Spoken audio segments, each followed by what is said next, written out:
આજ તો આપણે જોઈ લીધું મોટું હોયાવાળું પક્ષીને એનું દર. સ્વપ્ન સૂરજ ઉગે પહેલા આપણે આજે જવાનું ડુંગરે. પછી તો આપણે ચડવા મળ્યા હતા ડુંગરો, કારણ કે આજ પુણ્ય મધી ગળદી બહુ. જો ભાઈ આ છે આપણું રંગીલું ચોટીલા. કોણ કોણ ચોટીલા જરાક કમેન્ટ કરી નાખજો ને.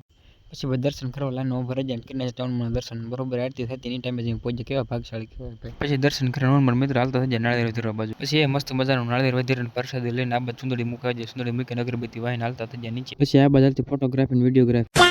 પછી નીચે ઉતરીને જોયું બધા ઝાડ ઉપર સિક્કા ચોટાડતા હતા. ઝાડ ઉપર સિક્કા ચોટાડવા કહે છે ઘરવાળી હારી મળે. પછી હું આપણે એ જ કામ ચાલુ કરી દીધું, ઘરવાળી જલ્દી મળે જાય. क्या बात है सर, क्या बात है सर। નીચે ઉતરીને જોયું તો આ સાવનમાંનું બીજું મંદિર દેખાણ. પછી આપણે સડી જાય રોડ ને ત્યાં રિક્ષાવાળો આવતો મોરે મોરો કે આ તે મોરે મોરો દાબી જ દેવો. તમારામાં દમ હોય તો હામી સાથીએ મોરે મોરો મારી દો, ખબર પડે। कौन है ये लोग, कहाँ से आते हैं ये? મોરે મોરે દાવ્યા પછી મને મારા ભાઈબંધને લાગી ગઈ ભૂખ, તો આપણે આવી જાય પેટ પૂજા કરવા. પછી 500 કિલો ભજીયા મગલતા ભજીયા આવી જાય, પણ એની ઘરવાળી નથી દેખાતી જાય. પછી તો ભજીયાની ઘરવાળી પણ વાહ તરત જ આવી ગયો. તો બધાને અમારા માયના ને એટલે ઘા ખાવા પીડ્યા છે યાર, જેને પોતાના માની માની બચું ભરીને આ વાહામાં ખંજર એને જ માર્યા છે।